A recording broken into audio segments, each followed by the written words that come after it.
정보 처리 기사는 수제비! 안녕하세요. 저는 지기쌤. 전 수제비쌤. 보안쌤입니다. 오늘은 2022년 정보 처리 기사 실기 합격 전략에 대해서 살펴보도록 하겠습니다. 자, 먼저 기사 시험의 메커니즘부터 말씀을 드리려고 합니다. 일반적으로 기사 시험의 경우에는요, 이제 일정 퍼센트를 가지고 시험을 출제를 하고 있습니다. 상위의 경우에는 보통 15%, 그리고 중위의 경우에는 55%, 마지막으로 하위의 경우에는 30%의 기준으로 출제를 하려고 합니다. 네, 그래서 상위 문제 같은 경우는요, 정말 전공자도 모르는 문제가 막 나오고요. 그렇습니다. 그다음에 또 쉬운 거는 웬만한 비전공자도 맞출 수 있게끔 나와요. 사실은 어렵게 내려고 생각하면 정말 어렵게 내서 아무도 손을 못 대게 만들 수가 있습니다. 네, 맞습니다. 그렇기 때문에 수제비에서 추천드리는 합격 전략은요, 중위 55%랑 하위 30%를 맞춰서 약 70점에서 80점 정도로 합격하는 전략을 저희는 추천드리고 있습니다. 네, 그리고 빈출 문제인 프로그래밍과 데이터베이스에 대한 충분한 대비가 필요합니다. 네, 가장 중요한 부분이죠, 이 부분이. 네네. 그래서 이 영역의 경우에는요, 단순 암기가 아니라 이해가 좀 필요한 빈출 영역이기 때문에 많은 시간을 최대한 좀 활용하셔야 됩니다. 네, 프로그래밍 같은 경우에 이제 C 언어, 자바, 파이썬 이 세 가지 언어가 거의 나와요. 네.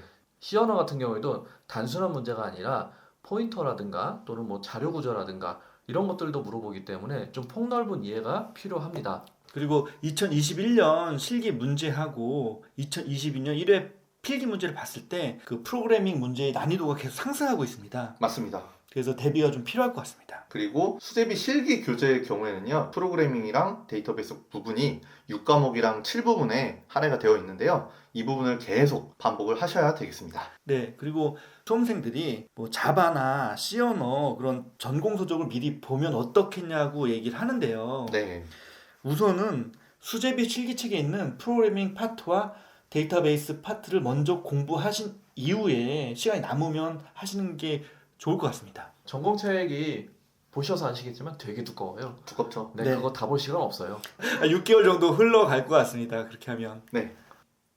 네, 그 다음은 기본서에 대한 반복을 좀 말씀드리려고 합니다. 네, 중요하죠. 네, 여러분들이 게시판에서 많이 여쭤보시는 게 뭐 요약본이 어딨냐, 뭐 예상 문제나 이런 것들 어디에 있냐, 막 이렇게 물어보시는 분들이 많이 계세요. 네, 그러니까 족보나 아니면 누가 정리해놓은 정리집 또는 기출문제만 보면 합격할 수 있다고 그렇게 말씀하시는 분도 있어요. 이렇게 다른 사람이 정리한 어떤 내용을 토대로 학습을 하면요, 응용 문제에 대한 대응력이 상대적으로 떨어집니다. 네, 그리고 특히나 실기의 경우는 기출문제가 거의 반복돼서 나오지가 않습니다.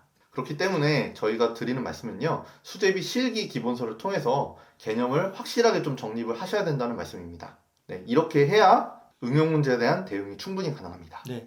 네, 그래서 실기책 공부를 하실 때는요, 좀 중요도가 있는데, 절차에 대한 내용보다는 개념, 그리고 주요 기술 위주로 학습을 하시고요. 네, 그리고 실기 시험에서도 마찬가지로 두음셈이 있는데, 이때의 두음셈은 단순히 이 두음을 외워서 문제를 풀 수 있는 게 아니라 특정 토픽을 떠올릴 수 있는 방향으로 이렇게 공부를 하셔야 됩니다. 네, 맞습니다.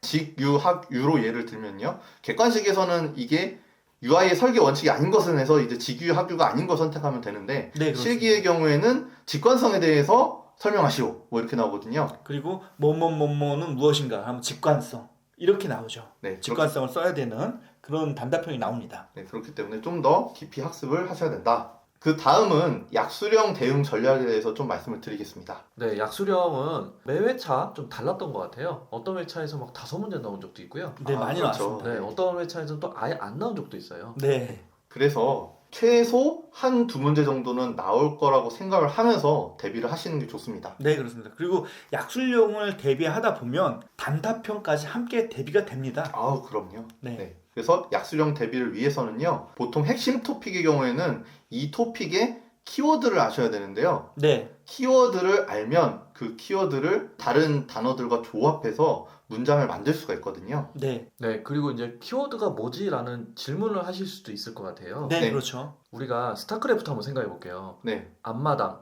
뭐 셔틀 네, 이런 단어를 들으면 아, 스타크래프트가 바로 떠오를 거예요. 이런 식으로 아시는 분들은요. 네네. 어떤 단어가 있을 때 그 단어가 떠오르게 한다. 이런 게 이제 키워드라고 할 수 있어요. 그렇습니다. 그 스타크래프트 떠올리는 건 저그, 프로토스 이런 거가 더 맞을 것 같은데요. 네, 요거는 이제 키워드라고 네. 할 수 있겠고요. 그 다음에 약수령 채점이 이거는 몇 점이 나올지 좀 궁금하신 분들이 있을 것 같아서 말씀을 드리면요. 약수령은 5점 아니면 빵점입니다. 네. 네. 네, 부분 점수가 없다는 점도 알아두시면 좋겠습니다. 네, 그 다음은 수제비 커뮤니티에 대해서 최대한 활용하라는 말씀을 드리고 싶었습니다. 네.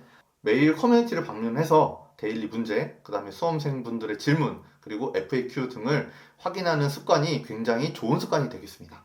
아마 출퇴근하시는 분들도 좀 있으실 텐데요. 출퇴근하시거나 아니면은 뭐 자투리 시간 있잖아요. 네, 그렇죠. 그럴 때 심심하니까 데일리 문제 같은 거 한 번씩 풀어보면 좋을 것 같아요. 네, 근데 그리고 수험생들이 궁금해하는 것들이 대다수가 궁금해하는 그런 질문입니다. 맞습니다. 그리고 그런 것들이 꼭 시험에 잘 나옵니다. 그리고 이전 기출문제에 대한 학습도 필요한데요. 이 경우에는 뭐 커뮤니티 안에 있는 기출문제 게시판을 활용하셔도 좋습니다. 예, 특히나 이번 시험 만약에 2021년 1회라고 하면 1회 필기 문제를 꼭 한번 확인하셔야 됩니다. 네. 1회 필기에 나왔던 그런 이제 개념들이 그 교차로 실기에 나오는 경우가 많습니다.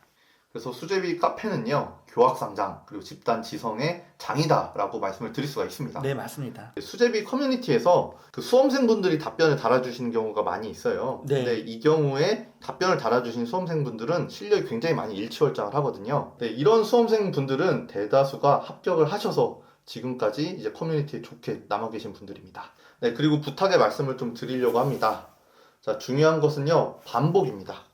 그래서 수제비 지필진도 이번 실기 시험에 전부 합격시킨다는 각오로 항상 최선을 다하고 있어요. 그래서 집단 지성의 이 수제비 카페를 많이 이용을 하셔서 다 함께 합격을 목표로 같이 정진해 나가셨으면 좋겠습니다. 그리고 마지막으로 저희 카페에서 제공하는 실기 대비 자료들을 좀 소개를 드리려고 해요. 먼저 수제비 데일리 문제가 있습니다. 합격의 지름길이죠. 그렇습니다. 데일리 문제는 수제비 운영진이 직접 매일매일 양질의 문제를 선택해서 올려주고 있는 거 아시죠? 네. 그래서 적중도 많이 됐습니다. 여기서. 그렇죠. 네, 그 다음은 약수령 뽀개기 게시판입니다. 약수령 뽀개기는 저희가 약수령 문제에 대한 내성을 높이고자 정리를 해서 올려드리고 있습니다. 이 약술령 같은 경우도 뭐 빠른 시간 한 번에 확 대비가 안 됩니다. 안 되죠. 네, 그래서 시간을 갖고 매일매일 조금씩 키워드가 어떤 거지, 그걸 가지고 말을 만들면 어떻게 만들 수 있지, 이렇게 연습을 하셔야 됩니다. 네. 그렇게 연습하실 수 있도록 우리가 약술령 뽀개기 게시판을 운영하고 있습니다. 네, 잘 알고 있는데 이게 말로 잘 안 나와요. 이게 손으로 못 씁니다. 그렇죠.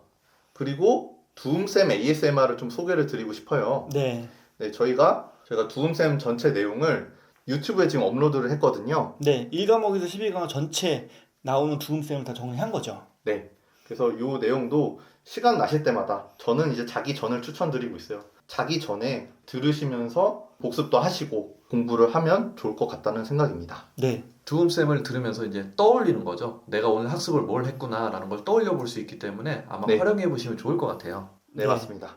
예, 준비한 영상은 여기까지였고요. 구독과 좋아요 부탁드리겠습니다. 네. 감사합니다.